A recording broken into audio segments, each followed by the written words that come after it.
അമേരിക്കയിലെ ടെക്സസിലുള്ള ഹൂസ്റ്റൺ ഗുരുവായൂരപ്പൻ ക്ഷേത്രത്തിലേക്ക് കൊടിമരമായി മാറുക ഇടുക്കി ജില്ലയിലെ കരിങ്കുന്നത്തു നിന്നുള്ള തേക്കുമരം. ഹൂസ്റ്റൺ ഗുരുവായൂരപ്പൻ ക്ഷേത്രത്തിൽ പുനഃപ്രതിഷ്ഠയുടെ ഭാഗമായി നടക്കുന്ന ധ്വജപ്രതിഷ്ഠയ്ക്കുള്ള തേക്കാണ് കേരളത്തിൽ നിന്നെത്തിക്കുന്നത്.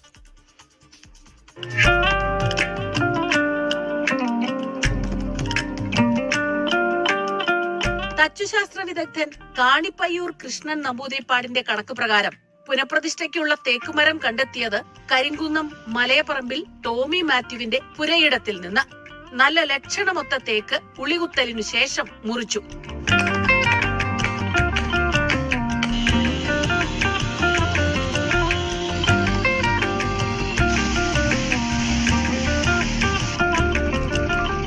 തേക്ക് നിലം തൊടാതെ കോട്ടയം നട്ടാശ്ശേരി വേമ്പിൻകുളങ്ങര മഹാവിഷ്ണു ക്ഷേത്രത്തിലേക്ക് ഘോഷയാത്രയായി കൊണ്ടുപോയി. ഇനിയുള്ള 6 മാസക്കാലം തൈലാധിവാസം